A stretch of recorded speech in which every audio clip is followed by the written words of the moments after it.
할렐루야. 오늘 은혜 받으실 본문 말씀은 누가복음 9장 57절부터 62절입니다. 누가복음 9장 57절부터 62절까지입니다. 우리 합독하겠습니다. 길 가실 때에 어떤 사람이 여짜오되 어디로 가시든지 나는 따르리이다. 예수께서 이르시되 여우도 굴이 있고 공중에 새도 집이 있으되 인자는 머리 둘 곳이 없도다 하시고 또 다른 사람에게 나를 따르라 하시니 그가 이르되 나로 먼저 가서 내 아버지를 장사하게 허락하옵소서. 이르시되 죽은 자들로 자기의 죽은 자들을 장사하게 하고 너는 가서 하나님의 나라를 전파하라 하시고 또 다른 사람이 이르되 주여 내가 주를 따르겠나이다 마는 나로 먼저 내 가족을 작별하게 허락하소서. 예수께서 이르시되 손에 쟁기를 잡고 뒤를 돌아보는 자는 하나님의 나라에 합당하지 아니하니라 하시니라. 아멘. 오늘 은혜 받기 전에 우리 말씀 듣기 전에 합심해서 간절히 기도합니다. 우리 마음을 열어주시도록 또 오늘 이 자리 성령께서 각 사람에게 역사하시도록 우리의 마음속에 있는 모든 어두움이 다 물러가도록 우리 간절히 기도합니다. 주여 주여 주여. 할렐루야.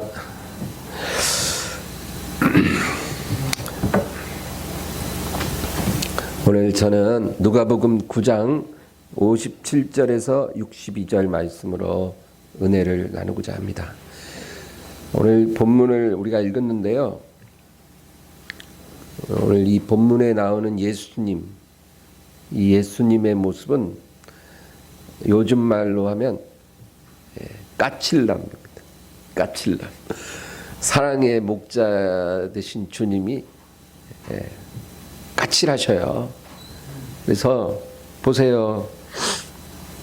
예수님 앞에 나오는 사람들한테 부드러운 대답을 하시지 않아요. 까칠하게 말씀하세요. 어떤 사람이 주님 앞에 와서 주여 제가 주님이 어디로 가시든지 따르겠나이다. 그러면 아유 말이라도 고맙네. 그렇게 대답하셔야 되잖아요. 그렇죠? 주님 어디로 가시든 제가 따라가겠습니다. 말이라도 고맙다. 근데 뭐라 그래요? 여우도 굴이 있고 새들도 집이 있으나 인자는 머리 둘 곳이 없도다. 머리 둘 곳이라는 것은 어떤 거할 처소를 말하는 게 아니고 마음 둘 곳이 없다 그 말이에요. 나는 마음 둘 곳이 없다. 내가 정말 기댈 수 있는 사람이 없고 내가 의지할 만한 사람이 없다 그 얘기예요. 어떤 사람이 또 주님 앞에 와서 주여 제가 주님을 따르겠습니다. 그런데 저희 아버지가 어제 돌아가셨으니까 장례 치르고 오겠습니다. 그러면 아유 얼른 갔다 와. 그 주소 좀 알려줘. 좋아나도 내가 보내줄게. 이러셔야 되잖아요. 근데 뭐라 해요? 죽은 자를 장사하게 하고 너는 나를 따르라. 그 말은 가지 말라는 거예요. 아버지 장례 치르고 주님 따르겠다는데 죽은 자들로 죽은 자 장사 지내게 하고 너는 가지 마라. 나를 따르라. 또 어떤 사람이 주여 제가 주님을 따르기 전에 내 가족들과 작별 인사하고 오게 하옵소서. 그러면 그래 가서 인사 잘하고 와라. 이래야 되잖아요. 근데 뭘 하느냐면 쟁기를 잡고 뒤를 돌아보는 자는 하나님의 나라에 합당하지 아니하니라. 그 말은 뭐예요? 가지 말라는 거예요. 여러분 예수님이요 굉장히 까칠하신 분이에요. 이런 모습을 우리가 볼 때 참 사랑의 주님이 좀 실망스럽다. 그렇게 생각할 수 있겠지만 여러분 무조건 잘했다, 잘했다, 좋다, 좋다, 그게 좋은 거 아닙니다. 때로는 아주 엄격하게 야단칠 수도 있어요.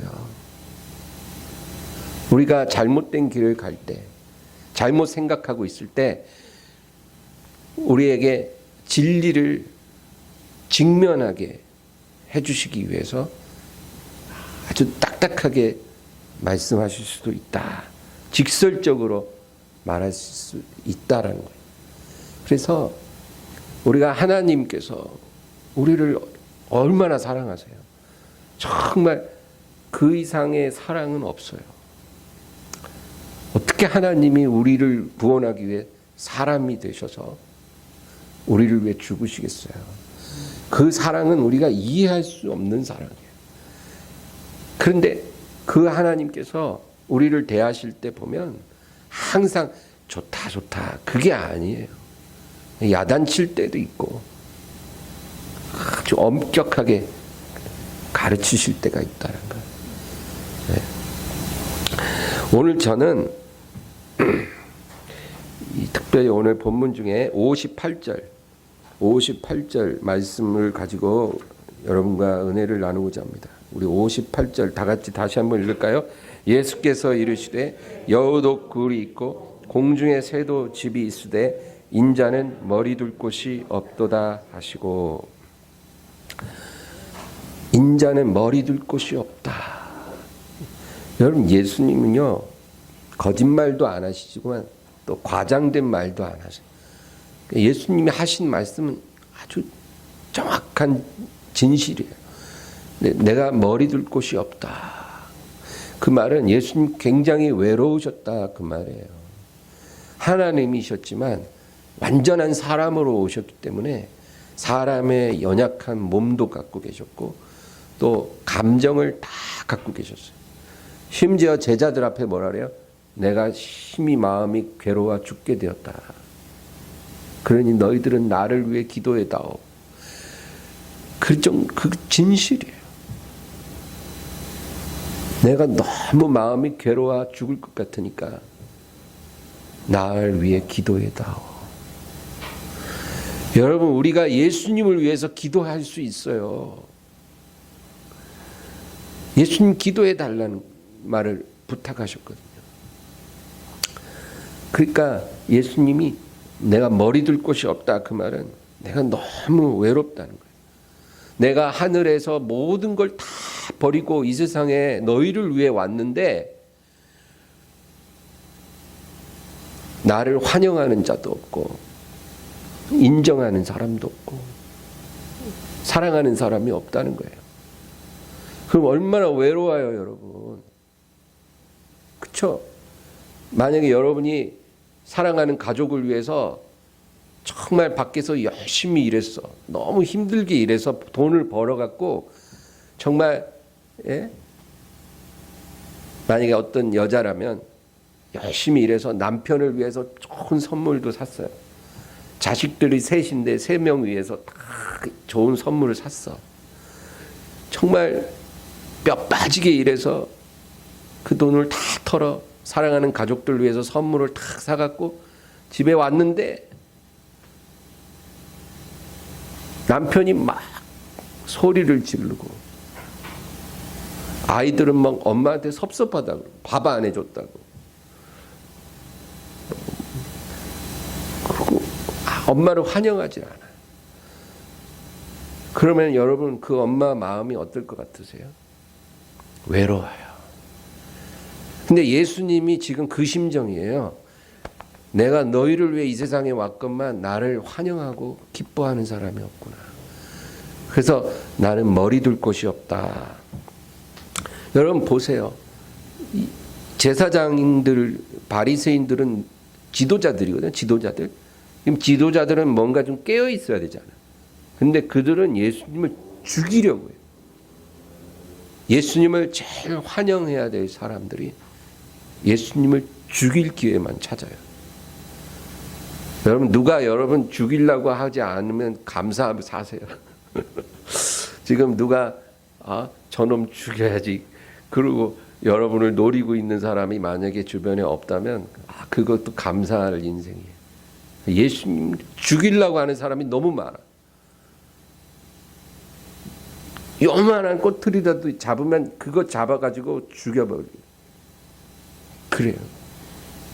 그러면 예수님을 따르는 그 군중들, 그들은 예수님을 정말 사랑할까요? 요즘 말로 예수님을 향해 1도 관심이 없어요.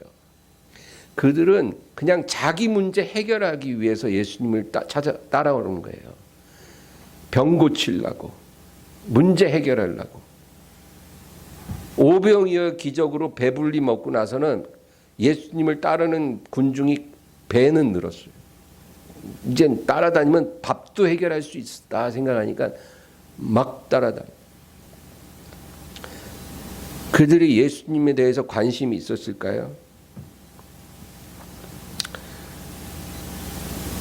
관심 없어요. 왜 관심이 없는 줄 아냐면 예수님이 설교할 때는 예수님을 별로 이렇게 따라오지 않아요. 설교할 때는 제자들밖에 없어요. 그 앞에. 설교 듣는 건 제자들 뿐이고 설교 시간엔 다 자기들 멋대로 행동하다가 이제 병 고치기 시작할 때는 막 몰려와요. 그 뭐예요? 설교에 관심이 없다. 그럼 예수님께 관심이 없는 거예요. 그거예요. 여러분 지금도 예수님은 그의 영으로 우리 가운데 동일하게 계셔요.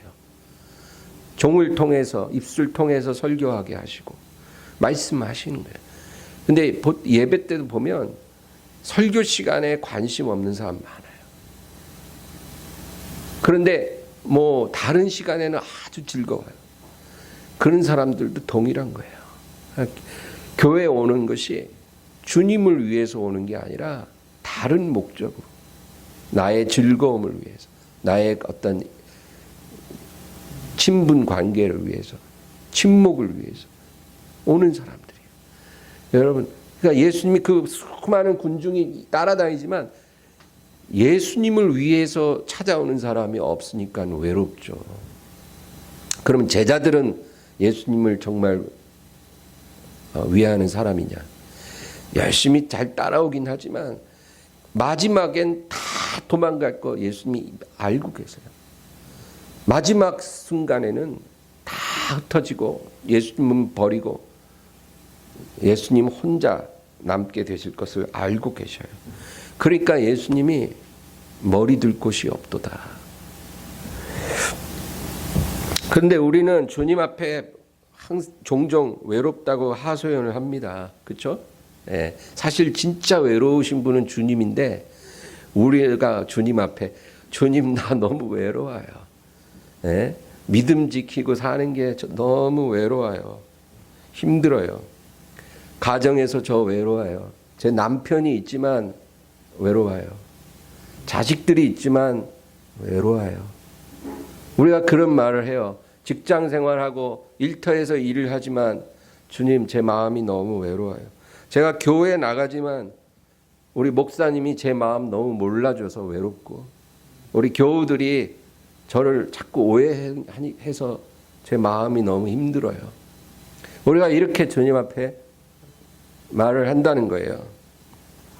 그러나 오늘 우리는 우리가 외롭다는 걸 주님께 아뢰기 전에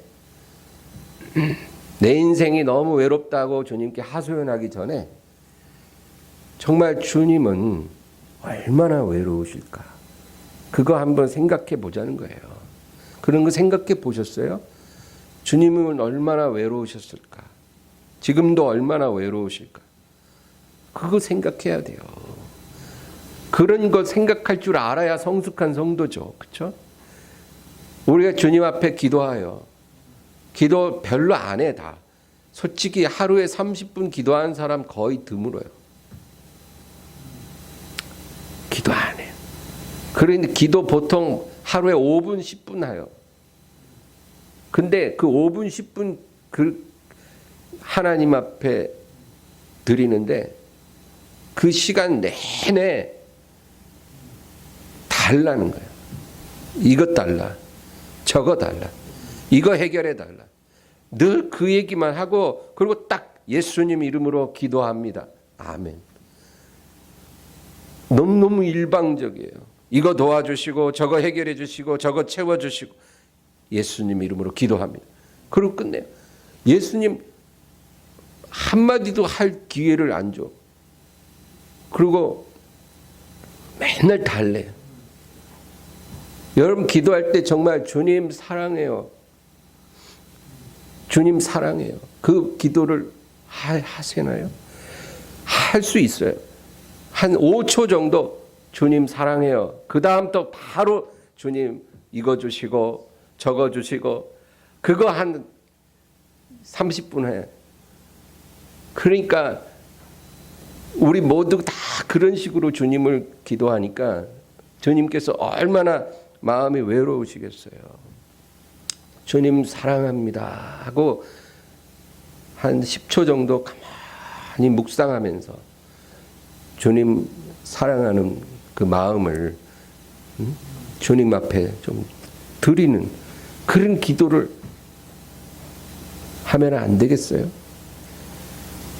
다른 거 다 내려놓고 주님을 위해서 내 마음을 주님께 드리는 그런 기도, 그런 예배, 그런 노래 이런 것들을 우리가 주님께 드릴 수 있다면 주님 마음이 조금 위로받으시지 않을까요? 예수님은 이 세상에 계실 때 베단이라는 마을에 자주 가셨어요. 예루살렘에서 조금 떨어진 시골 동네 베단이. 베단이라는 말은 슬픔의 집이란 뜻이에요. 그러니까 아주 가난한 동네, 가난한 사람들의 동네. 요즘 말로 하면 땅값이 제일 싼 동네. 10년이 지나도 땅값도 집값도 전혀 오르지 않는 버려진 동네. 뭐 그런 동네. 그런 동네에 예수님 자주 가셨어요. 왜냐하면 거기 마리아와 마르다와 나사로 3남매가 살거든요. 자주 가셔요. 근데 여러분 예수님이 이 집을 좋아하신 이유는 거기 가면 맛있는 요리를 대접해서가 아니에요. 이 3남매는 예수님 오시면 예수님을 너무 좋아해. 그거예요. 사람들은 다 예수님 앞에 목적이 있어서 와. 그래갖고 예수님 앞에 뭐 해결해 달라고. 만나기만 하면 기도해 달래. 안수해 달라. 고쳐 달라. 그런 사람들이 막 줄을 서요. 줄을 서. 식사할 겨를이 없을 만큼 줄을 서요. 제자들이 막 그 사람들 정리시켜야 돼. 막 제자들이 없으면 예수님 사역이 불가능해요. 그런데 이 베다니에 사는 3남매는 예수님 오셔도 바라는 게 없어. 예수님이 때로는 내가 기도해 줄게 하면 주님, 저희는 주님 이렇게 가까이서 보는 것만 해도 충분히 복을 받았어요. 주님 너무 힘드신데 저희까지 기도해 주시지 않으셔도 돼요. 이러는 거예요. 그러니까 예수님이 베다니의 마리아 마르다의 집에 가면 너무 편하셨어요. 여러분 육체로 이 세상에 오신 예수님도 편안하게 여기는 집이 있었어요. 그래서 그 집을 자주 가셨다 그거예요. 그러면 이 자리에 영으로 오시는 예수님 동일하시지 않겠어요? 우리 마음들 다 아시는데 예수님이 영으로 거하시게 편안하게 여기는 그런 사람이 있지 않겠습니까? 내가 바로 그런 사람이 된다면 얼마나 좋겠어요. 예수님이 편안하게 여기시는 곳, 자주 찾으시고 즐겨 머무시는 그런 사람. 저와 여러분이 그렇게 되기를 주의 이름으로 축원합니다. 우리가 이 무엇을 구하기 위해서가 아니라 예수님을 위해서 주님을 찾는 것. 그것이 우리의 신앙의 성숙을 말해주는 척도예요. 우리가 기도를 1시간 하면 그 1시간 동안에 주님을 너무 제가 기뻐하고 사랑합니다. 주님께서 저를 위해 행하신 그 일들을 생각할 때마다 저는 너무 감격이 돼요. 그래서 정말로 제가 주님을 더 알기를 원하고 주님의 기쁨이 되는 사람이 되고 싶어요. 이런 기도를 하는 시간하고 주여 집이 지금 2채인데 한 채는 값이 좀 올랐는데 한 채는 그대로네요. 그 집도 좀 오르게 해주세요. 그리고 우리 첫째가 직장 취직한 건 감사한데 둘째가 아직 승진을 못하고 있네요.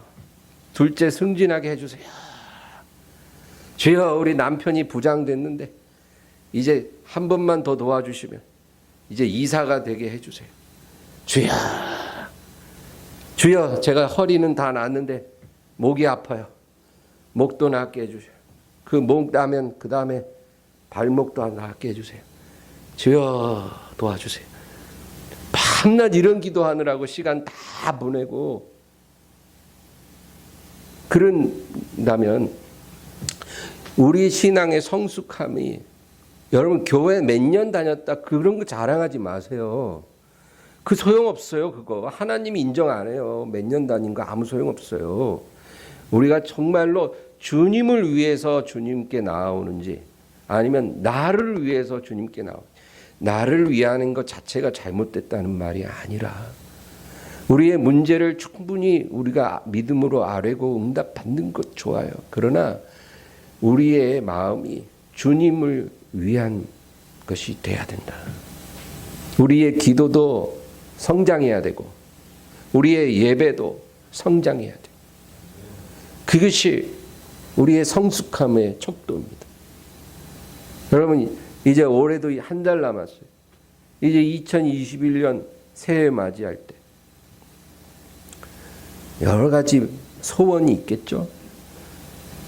이 세상 살면서 새해 맞이할 때 소원 없는 사람이 어디 있겠어요. 우리의 소원은 뭘까요? 집이 오르는 거예요? 땅이 팔리는 거예요? 주식이 뛰는 거예요? 돈을 많이 버는 거예요? 뭘까요? 주님, 제가 주님을 정말 사랑하는 사람이 되게 해주세요. 제 기도가 주님을 향한 사랑의 고백으로 젖어들게 해주세요. 제 기도가 바뀌게 해주세요. 제 소원이 바뀌게 해주세요. 제 삶의 자세가 바뀌게 해주세요. 그 소원을 갖기를 주의 이름으로 축원합니다.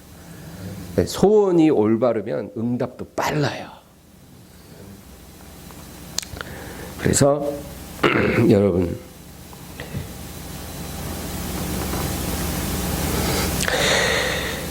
어떤 여자가 있었어요. 이 여자가 예수님이 식사하는데 와가지고 그 발등에 입 맞추고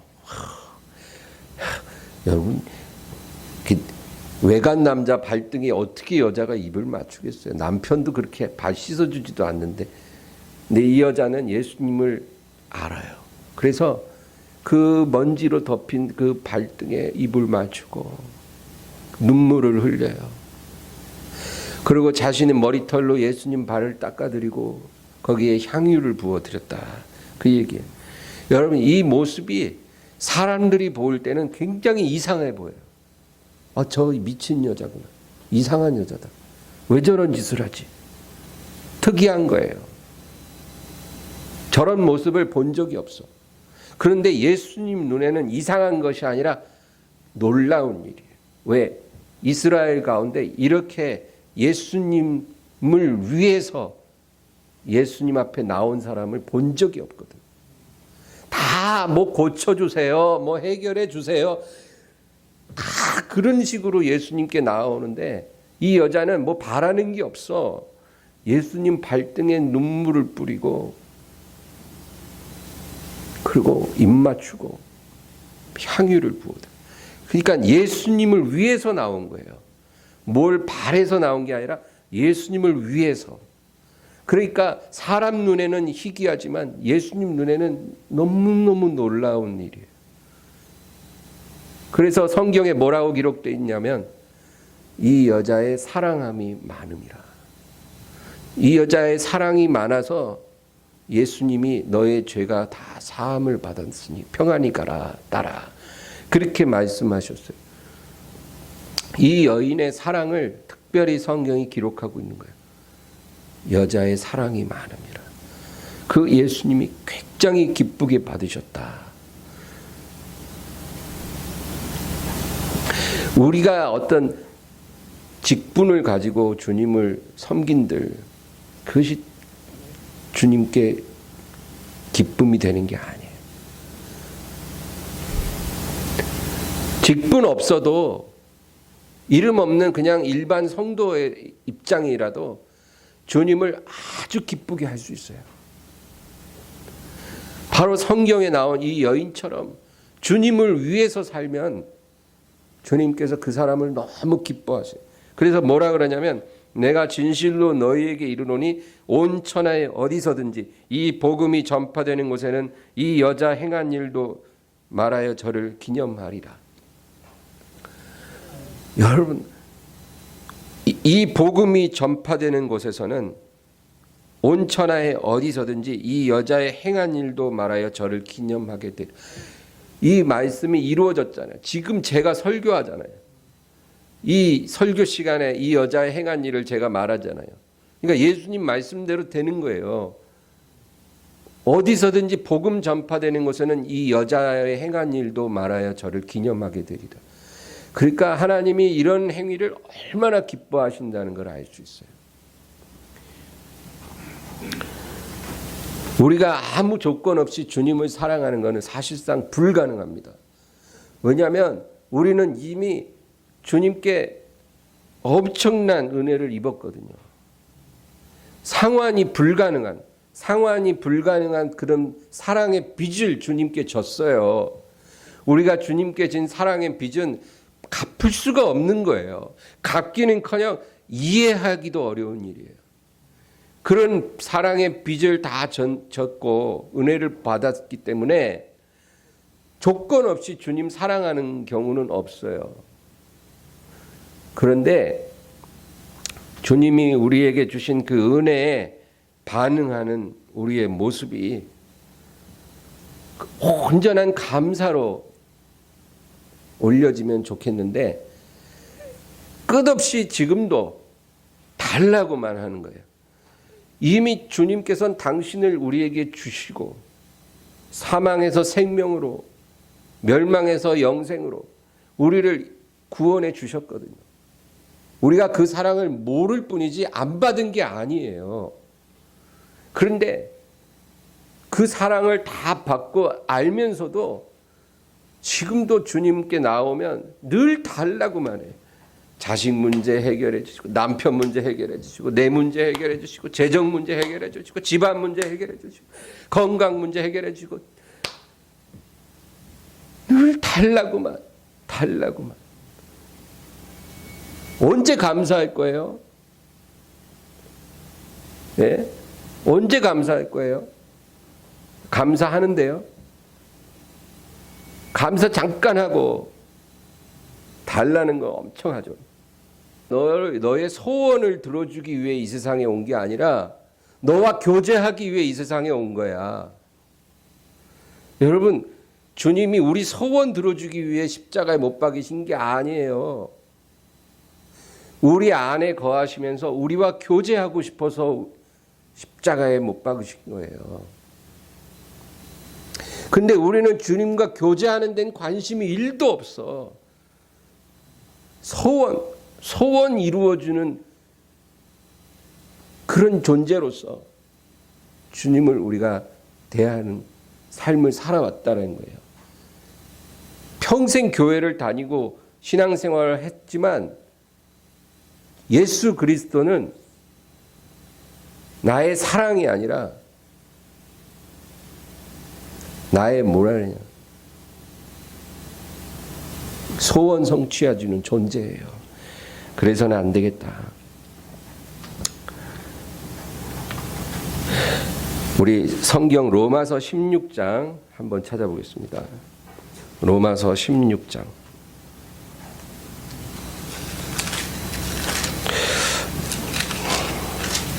16장 맨 마지막 장 13절. 16장 13절 찾으셨으면 합독합니다. 주 안에서 택하심을 입은 루포와 그의 어머니에게 문안하라. 그의 어머니는 곧 내 어머니니라. 아멘. 여기 로마서 16장은 바울이 로마 교회에 사랑하는 성도들에게 일일이 문안을 하는 장이에요. 근데 다 보면 그냥 문안하라, 문안하라, 문안하라 다 그래요. 이름만 바뀌면서 다 문안하라, 문안하라. 근데 13절만 특별해요. 주 안에서 택하심을 입은 루포와 그의 어머니에게 문안하라. 그의 어머니는 곧 내 어머니니라. 루포의 어머니는 내 어머니라. 위대한 사도가 내 어머니라고 말을 해요. 여러분, 어머니라는 존재는 어떤 존재예요? 어머니. 어머니라는 존재. 우리가 무장해제할 수 있는 존재예요. 무장해제. 저도 어머니가 계시거든요. 아버지는 5년 전 돌아가시고 어머니 혼자 이제 서울집에 사시는데 한 달에 한두 번은 제가 어머니한테 가요. 가면 무장해제. 그냥 편해. 네. 그냥 어머니랑 같이 밥 먹으면 그냥 빤스만 입고 먹어요. 네. 편하게. 그리고 막 밥을 퍼먹다가 김치 국물이 이마에 튀어도 닦지도 않아. 그리고 그냥 얘기해요. 제가 어디서 밖에 나가서 그렇게 하겠어요. 목사가 채통을 지켜야지. 근데 어머니 앞에 가면 그냥 편안해. 말도 그냥 편하게. 뭐 목사스럽게 하지 않아요. 아유, 우리 교회 성도 한 명인데 그 사람 때문에 그냥 아주 그냥 죽겠어. 그냥 아주 그냥 미워 죽겠어. 막 그런 말도 할 수 있어요. 어머니 앞에서. 성도 앞에서 그렇게 했다가는 무슨 목사님이 저렇게 사랑도 없고 채통도 없고 저러냐 이럴 수 있지만 어머니 앞에서는 제가 뭐라고 해도 용납이 된다. 여러분, 근데 사도 바울이 루포의 어머니는 내 어머니라. 그러니까 이 여자가요 바울 사도에게 얼마나 편안한 그런 존재였을까요? 정말 훌륭한 여인이라고 저는 생각해요. 네. 그런데 이 루포의 아버지는 누굴까요? 루포의 어머니 말고 루포의 아버지. 이 루포 어머니의 남편. 우리 마가복음 15장 한번 찾아볼까요? 마가복음 15장. 마가복음 15장 21절, 22절. 마가복음 15장 21절, 22절 다 같이 읽습니다. 마침 알렉산더와 루포의 아버지인 구레네 사람 시몬이 시골로부터 와서 지나가는데 그들이 그를 억지로 같이 가게 하여 예수의 십자가를 지우고 예수를 끌고 골고다라 하는 곳에 이르러. 아멘. 이 루포의 아버지 구레네 시몬이에요. 이 구레네 시몬, 이 사람과 그 아내와 그 다음에 어린 두 아들 루포와 알렉산더, 이 네 가족인데 이들이 유월절 명절 때 예루살렘에 하나님 앞에 예배드리러 온 거예요. 유대인들은 1년에 3번 명절 때는 반드시 모든 남자가 예루살렘에 와야 돼요. 그런데 혼자 오는 게 아니라 가족들 데리고 오기 때문에 이때도 예수님 십자가에 못 박이실 때가 유월절 명절 기간이거든요. 그러니까 구레네 시몬과 그 아내 루포의 어머니와 두 어린 아들 루포와 알렉산더, 이들이 가족이 예루살렘에 왔다가 예수님이 십자가를 지고 골고다에 오르는 것을 본 거예요. 예수님에 대해서 소문은 들었어. 아주 위대한 선지자가 나셨다. 그런데 그 선지자가 지금 십자가를 지고 언덕길을 오르고 있는 것을 우연히 길을 가다가 보게 된 거예요. 그런데 이 군중들이 그 구레네 시몬을 끌어다가 지금 예수님이 채찍에 너무 많이 맞아서 십자가를 지기 어려워. 그래갖고 주저앉아 있으니까 그 예수님의 십자가를 짊어지게 하고 가게 하는 거예요. 구레네 시몬에게 그 십자가를 지워서 예수님 대신 목적지까지 골고다까지 가도록 그렇게 하셨다. 여러분,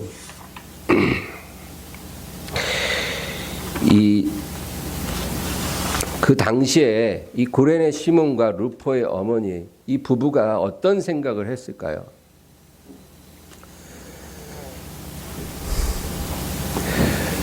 왜 우리 가족에게 이 명절날 이런 일이 생겼을까?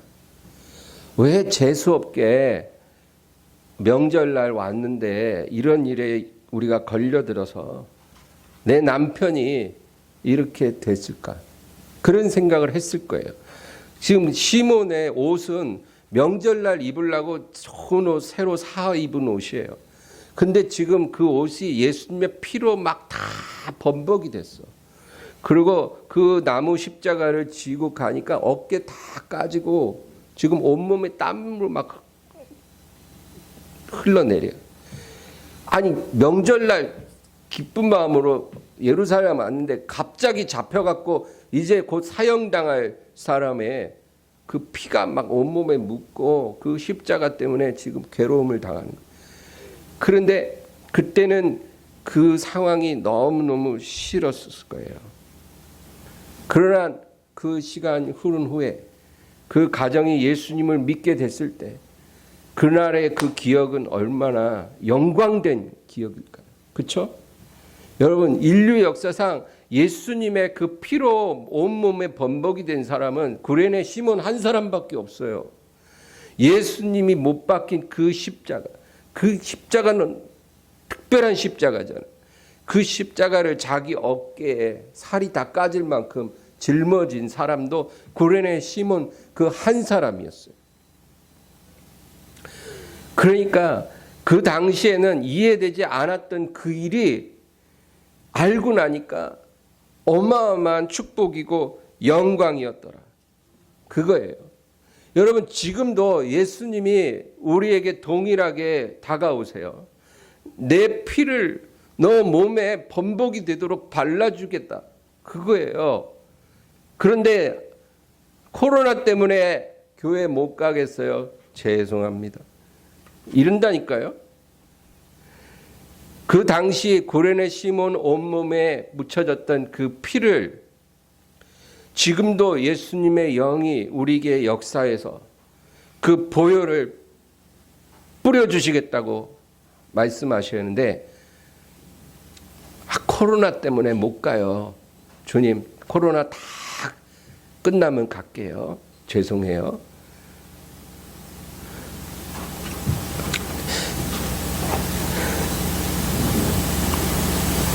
내가 지었던 그 십자가를 너에게도 지워줄게.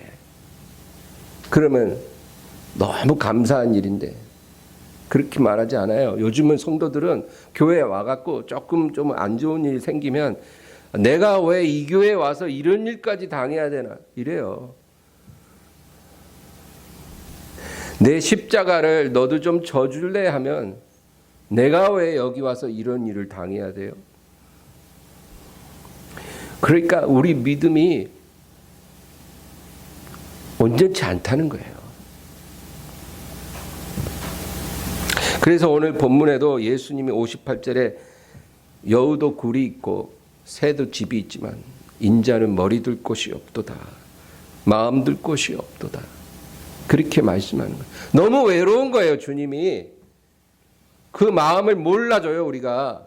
맨날 달라고만 하지 주님 마음을 알려고도 안 하고 몰라요. 내 피를 발라 죽게 하면 싫어요. 코로나 끝나면. 그래서 여러분, 우리가 오늘 이 말씀 가운데 고백할 건 그거예요. 주님 머리 둘 곳이 없으시면 저한테 기대세요. 그 머리 둘 곳이 제가 되면 안 될까요?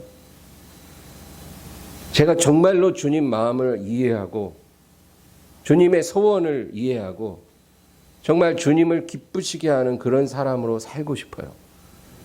정말 거기에 내 마음을 온전히 드리고 내 삶의 초점을 거기에 맞추고 정말 주님을 위해서 살아가는 그런 사람이 되고 싶어요. 여러분, 그런 삶을 사는 게 불가능할까요? 그런 삶을 살려면 저처럼 이렇게 목사나 돼야 그렇게 가능할까요? 목사 돼도 어려워요, 여러분. 제가 목사 돼 보니까 안 되더라고요. 저는 목사 안수 받으면 하늘이 열릴 줄 알았어요. 열리긴 뭘 열려? 하나도 안 열려. 똑같아. 목사든 집사든 성도든 똑같아. 하나님께 우리 마음을 결단하지 않으면 아무 일도 안 일어나더라고요. 무슨 직분을 받았다고 해서 뭐 저절로 뭐가 생기고 뭐가 열리고 하나도 없어요. 똑같아요. 우리 마음을 결단하고 한 발짝 나서기 전에는 절대로 우리 주님께서 손을 내밀어 주실 수 없다라는 거. 그러면 여러분, 직분이 중요한 게 아니라 우리 마음의 결단이 중요해요. 주님께 나아가서 주님을 위해서 살기를 원합니다. 어떤 직업을 갖고 살든지 어떤 모양으로 살든지 가능한 일이에요. 여러분이 일터에서, 가정에서, 어떤 처소에서, 어떤 상황에서든지 그 마음을 주님께 드리면 주님께서 그거를 기쁘게 여겨주실 것이다. 할렐루야. 예수님 발등에 입 맞추고 눈물을 뿌린 그 여인처럼 우리도 그런 마음으로 주님께 나아가면 주님께서 너무나 그 사람을 귀하게 보시고, 내가 머리 둘 곳이 없었는데 너를 보니 마음에 기쁘구나, 그렇게 말씀하실 것이라고 저는 믿습니다. 오늘 우리 그 마음을 갖기를 소원하면서 우리 말씀을 생각하면서 간절히 합심해서 기도하겠습니다. 주여, 주여, 주여.